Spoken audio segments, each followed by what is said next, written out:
बच्चों, एनसीईआरटी गणित कक्षा 10वीं के इस वीडियो में आपका स्वागत है।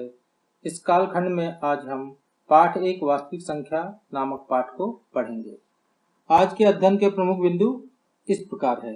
नंबर 1 है आपका वास्तविक संख्या क्या होती है, इसको हम समझेंगे। नंबर 2 है यूक्लिड विभाजन प्रमेय का क्या होता है, और तीसरा यूक्लिड विभाजन एल्गोरिथम, और अंत में हम जाकर के प्रश्नावली 1.1 के प्रश्नों को हल करेंगे। अब पहला टॉपिक पे हम आते हैं, वास्तविक संख्या क्या होती है। आइए अब हम ये वास्तविक संख्या क्या होती है इस बात पे हम चर्चा करते हैं। तो संख्या रेखा, ये संख्या रेखा है। संख्या रेखा पर मौजूद समस्त संख्याओं को हम वास्तविक संख्या कहते हैं। ये दो संख्याओं से मिलकर बने होते हैं, एक परिमेय संख्या और एक अपरिमेय संख्या। अब हम परिमेय संख्या और अपरिमेय संख्या सबसे पहले हम पढ़ते हैं। सबसे पहली संख्या है आपका प्राकृत संख्या। ये देखिए प्राकृत संख्या क्या होती है। ये संख्या रेखा पे 1 से प्रारंभ होने वाली जो संख्याएं जो होती है उसको हम प्राकृत संख्या कहते हैं। ये संख्या 1 से प्रारंभ होकर के अनंत तक के जाती है। 1, 2, 3 ये इस टाइप से ये अनंत तक की संख्याएं जाती है। इस संख्या को हम प्राकृत संख्या कहते हैं। दूसरा हो गया आपका पूर्ण संख्या। अब देखिए पूर्ण संख्या क्या है। अगर हम प्राकृत संख्या जो है हमारे पास 1, 2, 3, 4 और ये अनंत तक की जाती है, इसमें यदि हम 0 को और जोड़ देते हैं तो ये संख्याएं पूर्ण संख्या कहलाने लगती है। ये देखिए यहाँ से यहाँ तक के ये पूर्ण संख्या है। अब है तीसरा है पूर्णांक। पूर्णांक में ये जो पूर्ण संख्या है 0, 1, 2, 3 अनंत तक के जो जाती है, इसमें प्राकृत संख्याओं के ऋणात्मक समूह को भी जोड़ दिया जाता है। ये प्राकृत संख्या के ऋणात्मक समूह, यानी ऋण 1, ऋण 2, ऋण 3, तो ये इधर भी अनंत तक की जाती है। तो ये हमारा पूर्णांक कहलाता है। अब भिन्न समझिए, भिन्न क्या होता है। बटे वाली राशि को भिन्न कहा जाता है। फ्रैक्शन p/q के रूप में लिखा होता है, और ये q is not equal to होता है 0। तो अब हम इस पे गौर करते हैं तो इन राशियों, सभी राशियों के बटे में भी 1 मौजूद है। तो इस प्रकार से ये जो पूर्णांक है वो और भिन्न, ये दोनों को हम p/q के फॉर्मेट में लिख सकते हैं। और जहां q is not equal to 0, पूर्णांक और भिन्न ये दोनों मिलकर के परिमेय संख्या को बनाते हैं। और एक है अपरिमेय संख्या। अपरिमेय संख्या उस संख्या को कहते हैं जिसको p/q के रूप में नहीं लिखा जा सकता हो। ये अभाज्य संख्याओं के वर्गमूल होते हैं, जैसे कि √2, √3, √5, √7 इत्यादि। ये सब अभाज्य संख्याओं के जो वर्गमूल होते हैं उसको हम अपरिमेय संख्या कहते हैं। पाई भी एक अपरिमेय संख्या है। तो ये परिमेय संख्या और अपरिमेय संख्या, इन दोनों संख्याओं को हम संयुक्त रूप से हम वास्तविक संख्या कहते हैं। वास्तविक संख्याओं को एक बार और हम समझेंगे। अब ऐसी कल्पना कीजिए आप कि एक बहुत बड़ा बॉक्स है वास्तविक संख्याओं के, उसके अंदर 2 बॉक्स और रखे हुए हैं। एक बॉक्स है अपरिमेय संख्याओं के और एक बॉक्स है परिमेय संख्याओं के। तो अपरिमेय संख्या उस संख्या को कहते हैं जिसको p/q के रूप में नहीं लिखा जा सकता हो, और परिमेय संख्या उस संख्या को कहते हैं जिसको हम p/q के रूप में लिख सकते हैं, तथा q is not equal to 0 होना चाहिए, यानी उसका हर 0 के बराबर नहीं होना चाहिए, अन्यथा परिभाषित ही नहीं हो पाएगा। अब देखिए, परिमेय संख्या 2 संख्याओं से मिलकर बने होते हैं, एक पूर्णांक से और एक भिन्न से। अब पूर्णांक और भिन्न में अंतर समझ लेते हैं एक बार और। पूर्णांक उस संख्या को कहेंगे जिसके हर में 1 होता है, और भिन्न उन संख्याओं को कहेंगे जिसके हर में 1 के अलावा कोई अन्य संख्या हो, जैसे 2 हो या 3 हो या 4 हो, कुछ भी हो सकता है, लेकिन 1 नहीं होना चाहिए। क्योंकि देखिए, जितने भी संख्या रेखा पे जो हमें संख्याएं दिखाई दे रही है उनके बटे में ऑलरेडी 1 है। जैसे 5 लिखते तो 5 के बटे में 1 है, यहाँ तक के जीरो लिखते तो जीरो के बटे में भी एक लिखा जा सकता है। तो ये सब पूर्णांक कहलाते हैं और ये भिन्न कहलाते हैं, जिसके हर में एक के अतिरिक्त कोई अन्य अंक हो। अपरिमेय संख्याएं जो होती है ये अभाज्य संख्याओं के वर्गमूल होते हैं। इसको p बटे q के रूप में नहीं लिखा जा सकता है। तो परिमेय संख्या और अपरिमेय संख्या इनके संयुक्त रूप को ही हम वास्तविक संख्या कहते हैं। आइए हम दूसरा टॉपिक पढ़ते हैं, यूक्लिड विभाजन प्रमेय का। वास्तव में यूक्लिड विभाजन प्रमेय का हमने पिछली कक्षा में पढ़ा, किंतु दूसरे रूपों में पढ़ा। ये देखिए, ये सूत्र तो सभी लोगों ने पढ़ा होगा, भाज्य बराबर से भाजक गुणित भागफल धन शेषफल। अब एक उदाहरण से हम समझते हैं। मान लीजिए 32 में 5 का भाग देना हमें, तो आप 32 ले लीजिए और 32 में 5 का भाग दे दीजिए। 5 छके 30 होगा और शेषफल 2 बचेगा। अब हम इसको लिख सकते हैं, जैसे भाज्य हमारा 32 बराबर से भाजक है 5 भागफल है 6 धन शेषफल है 2। अब यहाँ पे हम देखते हैं, ये हमारा भाज्य हो गया, ये 5 हो गया भाजक और 6 हो गया भागफल और ये 2 हो गया हमारा शेषफल। अब यहाँ पे देखते हैं तो ये जो शेषफल जो निकलता है 2, ये सदैव छोटा रहेगा हमारा भाजक 5 से,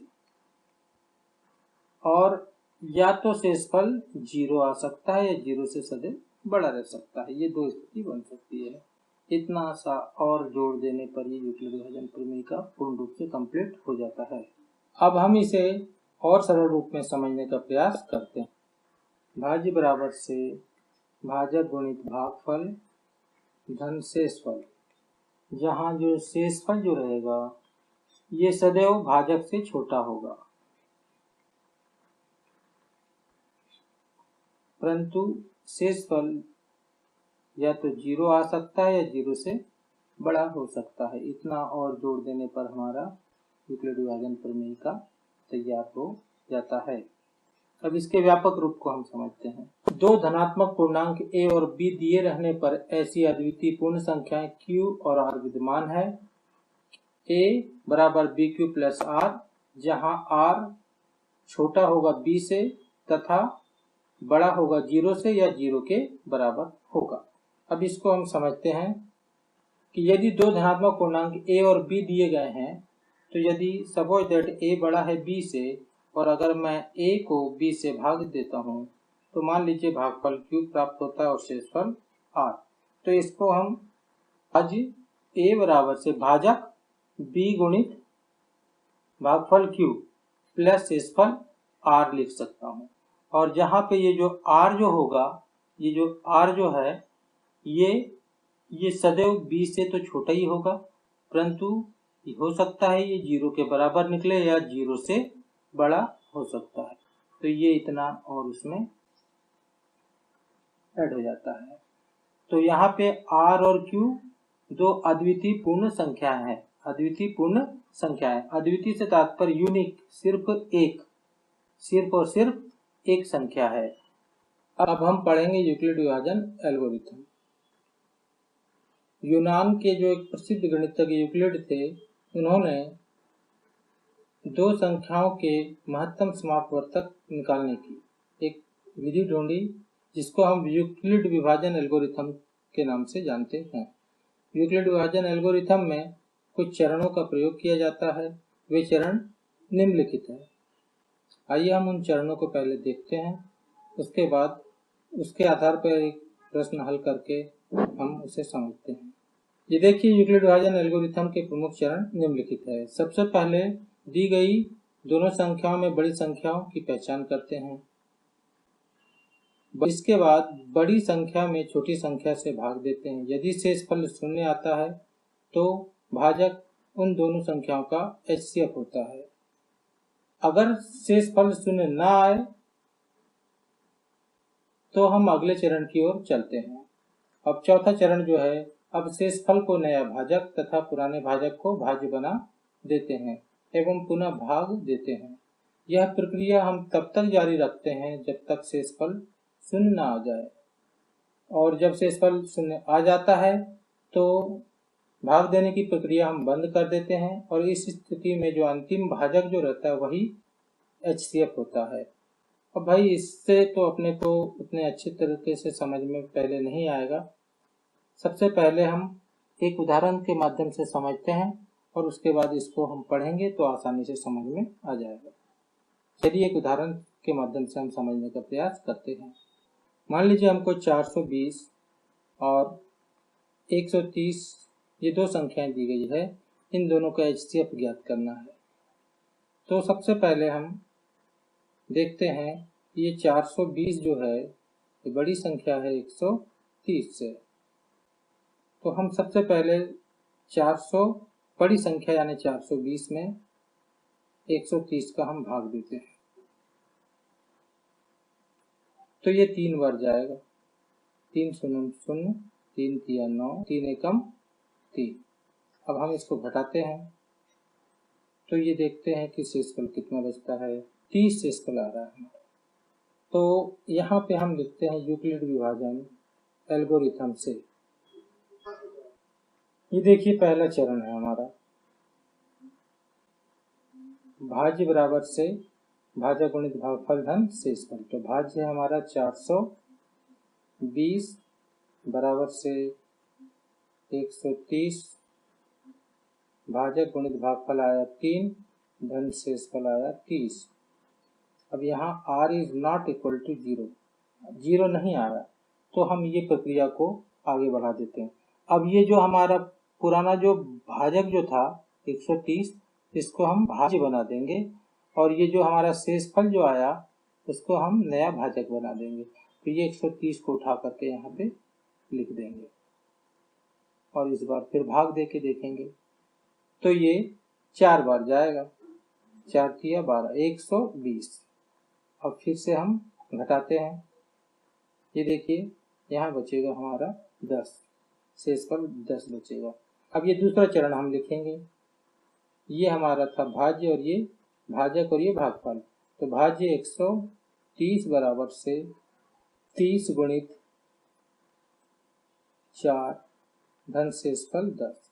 दूसरी स्थिति में r is not equal to 0, r भी 0 के बराबर नहीं आया तो ये प्रक्रिया को हम आगे बढ़ा देंगे। फिर से वही प्रक्रिया अपनाएंगे, पुराने भाजक को हम भाज्य बना देंगे, यहाँ ये 30 उठा करके यहाँ लिख देंगे और नए जो हमारा जो शेषफल जो आया था इसको हम नया भाजक बना देते हैं। अब ये 3 बार जाएगा, 10 तिया 30। अब हमारा शेषफल 0 आ गया तो हम तीसरा चरण हम लिखेंगे, भाज्य है हमारा 30, भाजक है हमारा 10, गुणित भागफल है 3, धन शेषफल हमारा आया 0। अब यहाँ पे r बराबर से 0, तो जहाँ पे शेषफल 0 आता है वहाँ प्रक्रिया रोक दी जाती है और इस स्थिति में जो भाजक रहता है वही HCF होता है। यहाँ शेषफल 0 है तथा इस स्थिति में भाजक 10 है, इसीलिए HCF 420 और 130 बराबर से 10 होगा। ये आएगा आपका उत्तर। फिर से एक बार हम चर्चा करते हैं। सबसे पहले ये देखा जाता है कि इन दोनों संख्याओं में बड़ी संख्या कौन सी है। यहाँ पे 420 बड़ी संख्या है और 130 छोटी है, तो बड़ी संख्या को भाज्य और छोटी संख्या को भाजक बना देते हैं और भाग दे के देखते हैं। तो पहली दफा हम देखते हैं कि 3 बार भाग गया और शेषफल हमारा बचा 30। तो हम यूक्लिड विभाजन एल्गोरिथम का प्रयोग करते हुए भाज्य बराबर से भाजक गुणित भागफल धन शेषफल यानी भाज्य 420 बराबर से भाजक 130 गुणित भागफल 3 धन शेषफल 30 ये लिख दिए और हम देखते हैं कि शेषफल कितना आया। तो इस स्थिति में शेषफल 0 के बराबर नहीं आया तो तब ये प्रक्रिया दोहराई जाती है, अर्थात जो पुराना भाजक रहता है उसे भाज्य बना देते हैं और शेषफल को नया भाजक बनाते हैं। अब फिर से हम भाग देते हैं तो ये इस दफा 4 बार गया और शेषफल 10 बचा। तो भाज्य 130, भाजक 30 और भागफल 4, शेषफल 10। तो हम दूसरा चरण लिखते हैं, भाज्य बराबर से भाजक गुणित भागफल धन शेषफल। इस स्थिति में भी शेषफल 10 बच गया। तो ये r is not equal to 0, तो ये प्रक्रिया तीसरे चरण की ओर हम चल देते हैं। अब हम ये जो शेषफल है इसे हम नया भाजक बनाते हैं और पुराने भाजक को भाज्य बना दिया जाता है। अब फिर से भाग देते हैं तो इस बार शेषफल 0 आता है। तो 30 बराबर से 10 गुणित 3 धन 0, तो यहाँ r बराबर से 0। तो अब हम लास्ट में हम एक स्टेटमेंट लिख देंगे, यहाँ शेषफल 0 है तथा इस स्थिति में भाजक 10 है, अतः HCF 420 और 130 का 10 होगा।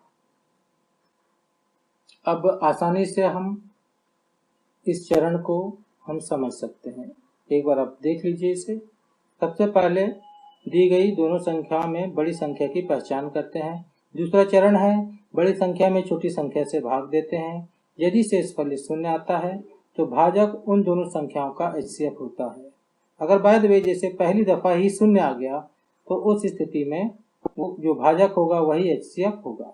और अगर शेषफल 0 न आए तो अगले की चरण की ओर चल देते हैं। अब चौथा चरण देखिए क्या है। अब शेषफल को नया भाजक तथा पुराने भाजक को नया भाज्य बना देते हैं एवं पुनः भाग देते हैं, और यह प्रक्रिया हम तब तक के जारी रखते हैं जब तक शेषफल 0 न आ जाए। तो जब शेषफल 0 आ जाए तब भाग देने की प्रक्रिया बंद कर देते हैं और इस स्थिति में अंतिम भाजक ही HCF होता है। अब इसको थोड़ा और व्यापक रूप में हम समझ लेते हैं। मान लीजिए दो धनात्मक पूर्णांक संख्याएं A और B है, जहां A is greater than B है, तो A में हम B का भाग देंगे। मान लीजिए भागफल Q और शेषफल R आता है। तो अब हम यहाँ पे यूक्लिड विभाजन एल्गोरिथम लिखेंगे। पहला चरण देखते हैं। A बराबर से BQ प्लस R, यदि R is not equal to 0 है, सपोज दैट ये R 0 नहीं निकला, तो हम ये प्रक्रिया को दोहरा देंगे, यानी ये B को उठा करके यहाँ पे ले आएंगे और हम भाग देंगे। इस दफा मान लीजिए कि भागफल आया Q1 और शेषफल आया R1, तो ये दूसरा चरण में हम लिखेंगे B बराबर से RQ1 प्लस R1। मान लीजिए इस चरण में भी R1 0 के बराबर नहीं निकलता है, तो ये प्रक्रिया पुनः दोहरा दी जाएगी और ये R को उठा करके इस बार यहाँ पे लाएंगे हम। और मान लीजिए Q2 निकला और शेषफल R2 निकला, तो इस स्थिति में आप तीसरे चरण में देखिए क्या लिखेंगे।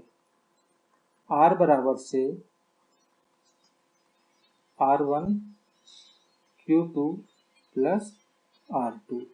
बाय द वे जैसे R2 का मान भी 0 के बराबर नहीं निकला, तो ये प्रक्रिया हम आगे की ओर बढ़ाते चले जाएंगे और ये भी प्रक्रिया आगे की ओर बढ़ाते जाएंगे। ये प्रक्रिया तब तक के जारी रखेंगे जब तक के शेषफल का मान 0 ना आ जाए, और अगर शेषफल 0 आ जाता है तो अंतिम भाजक ही उन दोनों संख्याओं का HCF होता है। अब हम प्रश्नावली 1.1 के प्रश्नों को हल करेंगे। अब ये हम पहला प्रश्न देखते हैं। निम्नलिखित संख्याओं का HCF ज्ञात करने के लिए यूक्लिड विभाजन एल्गोरिथम का प्रयोग कीजिए। अब ये पहला सवाल आप लोग देखिए, 135 और 225। यहाँ हम लिखेंगे, यहाँ 225 इज ग्रेटर देन 135। तो अब हम 225 में 135 का भाग देंगे। 135 एकम 135, एक बार भाग जाएगा, शेष बचेगा 90। अब यहाँ लिखेंगे यूक्लिड विभाजन एल्गोरिथम से। अब पहला चरण हम लिखेंगे 225 बराबर से 135 गुणित 1 प्लस 90। अब हम यहाँ देखते हैं R 0 के बराबर नहीं, तो R is not equal to 0, तो ये प्रक्रिया हम पुनः दोहरा देंगे। अब ये शेषफल को नया भाजक बना देंगे और ये भाज्य को उठा करके हम यहाँ पे नया भाज्य 135 बनाएंगे। अब हम भाग देंगे तो एक बार जाएगा 90 कम 90, तो यहाँ बचेगा हमारा 45। तो ये दूसरा चरण लिखेंगे। 135 बराबर से 90 गुणित 1 प्लस 45। इस स्थिति में r is not equal to 0 है, तो ये प्रक्रिया तीसरे चरण की ओर हम चल देंगे। अब पुनः 90 को उठा करके हम यहाँ लिख देंगे और भाग देंगे, तो ये 2 बार जाएगा। 45 दूनी 90, शेषफल 0 बचा। तीसरे चरण लिखेंगे हम। 90 बराबर से 45 गुणित 2 धन शेषफल 0, तो r बराबर से 0 निकल गया। अब हम यहाँ पे स्टेटमेंट लिखेंगे। क्योंकि शेषफल 0 है तथा इस स्थिति में भाजक 45 है, इसीलिए HCF 135 और 225 बराबर से 45। अब हम तीसरा सवाल हल करेंगे। पहले का जो तीसरा सवाल है 867 और 255। अब यहाँ पे देखिए 867 जो है ये बड़ा है 255 से। अब हम 867 में 255 का भाग दे के देखेंगे, तो पहली दफा 3 बार भाग जाएगा। 3 पचे 15, 3 पचे 15 और 1 16, 3 दूनी 6 और 1 7। घटाएंगे हम इसे तो यहाँ बचेगा 2, यहाँ 0 बचेगा, यहाँ पे 1, 102। अब हम यहाँ पे लिखेंगे यूक्लिड विभाजन एल्गोरिथम से। ये देखिए भाज्य हमारा 867 बराबर से 255 गुणित 3 धन शेषफल 102। यहाँ r is not equal to 0। प्रक्रिया को आगे बढ़ा देंगे। ये पुराने भाजक को भाज्य बना देंगे, 255 को यहाँ लिख देंगे। अब ये 2 बार जाएगा तो 204 हो जाएगा। यहाँ 1 और यहाँ 5। अब यहाँ पे हम दूसरा चरण लिखेंगे। 255 बराबर से 102 गुणित 2 प्लस 51। इस बार भी शेषफल 0 के बराबर नहीं निकला। r is not equal to 0। प्रक्रिया को आगे दोहरा दी जाएगी। अब यहाँ पे हम 102 को उठा के ले आएंगे और भाग देने की प्रक्रिया करें, तो ये इस बार 2 बार जाएगा 102, शेषफल 0 आ जाएगा घटाने पे। तीसरा चरण लिखेंगे। 102 बराबर से 51 गुणित 2 प्लस शेषफल 0, r इज इक्वल टू 0। अब यहाँ पे हम नीचे स्टेटमेंट लिख देंगे। क्योंकि शेषफल 0 है तथा इस स्थिति में भाजक 51 है, इसीलिए HCF 867 और 255, 867 और 255 बराबर से 51। ये आपका आया उत्तर। आइए अब प्रश्न नंबर 2 देखते हैं। दर्शाइए कि कोई धनात्मक विषम पूर्णांक 6q प्लस 1, 6q प्लस 3 या 6q प्लस 5 के रूप का होता है जहां q कोई पूर्णांक है। तो इस सवाल को आइए हम हल करते हैं। सबसे पहले हम मान लेते हैं, माना a कोई धनात्मक पूर्णांक है तथा भाजक b बराबर 6 है एवं भाग देने पर भागफल q तथा शेषफल r प्राप्त होता है। जितना q का गुणांक होगा, ये इस पूर्णांक राशि का गुणांक होगा, उतना ही भाजक लिया जाएगा। अब आइए में हम 6 से भाग देते हैं और भागफल q प्राप्त हुआ और शेषफल r।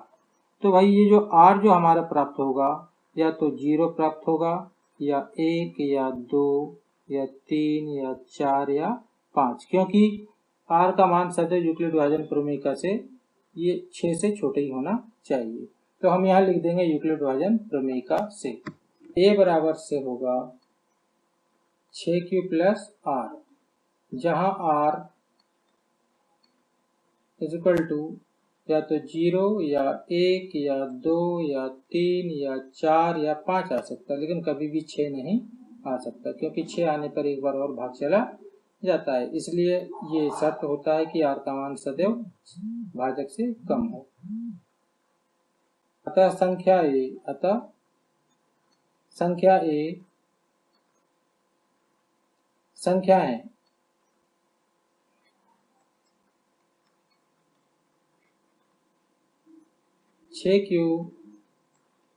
6q plus 1, 6q plus 2, 6q plus 3, 6q plus 4 और 6q प्लस 5 के रूप का हो सकता है, के रूप का हो सकता है। भाई कैसे, इस बात पे हम चर्चा करते हैं। देखिए a बराबर है हमारा 6q प्लस r, तो यदि ऐसा मानते हैं कि शेषफल 0 आता है, तो इस स्थिति में a बराबर से 6q प्लस 0 अर्थात a का मान 6q निकलेगा। अगर शेषफल 1 आता है तो यह 1 लिख देंगे, तो इस स्थिति में ये बन जाएगा 6q प्लस 1।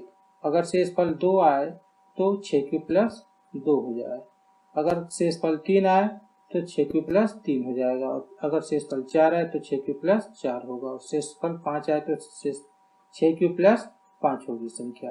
तो इसे हम यह लिखते हैं कि अतः संख्या a संख्याएं 6q plus 1, 6q plus 2, 6q plus 3, 6q plus 4 और 6q प्लस 5 के रूप का हो सकता है। अब देखिए ये 6q जो है, ये जो 6q है, इसको हम 2 गुणित 3q तोड़ के लिख सकते हैं, अर्थात ये 2 से विभाज्य है, तो ये सम संख्या होगी। और ये संख्या देखो 6q प्लस 2, इसमें अगर हम 2 कॉमन ले लेते हैं तो 3q प्लस 1 बचता है, ये भी संख्या 2 से विभाज्य है, अर्थात ये भी सम संख्या है। और इसी प्रकार 6q प्लस 4 जो है, इसमें भी अगर हम 2 कॉमन ले लेते हैं तो 3q प्लस 2 बचता है, और ये संख्या भी 2 से विभाज्य है, अर्थात इन जो 3 संख्याएं जो है इनके एक अभाज्य गुणनखंड 2 है। तो ये संख्या जिसके अभाज्य गुणनखंड 2 होता है वो ऐसी संख्या सम संख्या होती है। अब बचे हमारे पास 3 संख्याएं, तो एक ये संख्या 6q प्लस 1, 6q प्लस 3 और 6q प्लस 5, ये तीनों संख्याओं के अभाज्य गुणनखंड 2 नहीं है। तो ये तीनों संख्याएं जो हमारी जो है ये भी सम संख्या है, और ये तीनों संख्याएं जो है ये तीनों सम है और ये 3 विषम है। अब हम स्टेटमेंट लिखेंगे, यहाँ संख्याएं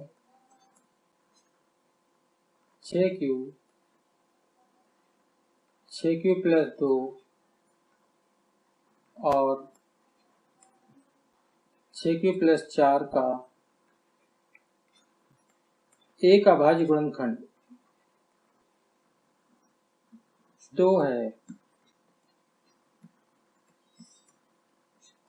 अर्थात ये संख्याएं 2 से विभाज्य है, अतः ये धन सम पूर्णांक संख्या होगी, तथा शेष 3 संख्याएं 6q प्लस 1, 6q प्लस 3 और 6q प्लस 5 के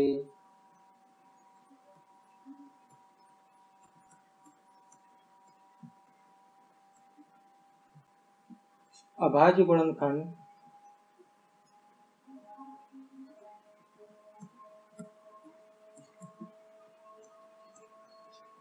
2 नहीं है, अतः ये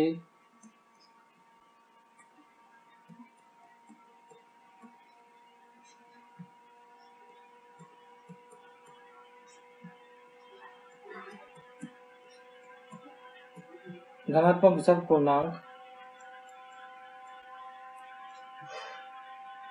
संख्या होगी।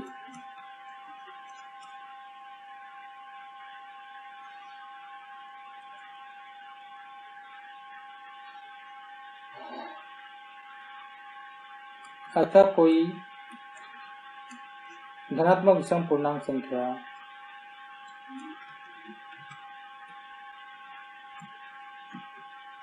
कोई धनात्मक विषम पूर्णांक संख्या 6q + 1, 6q + 3 तथा 6q + 5 के रूप का होता है। यहाँ पे सवाल समाप्त हो जाता है।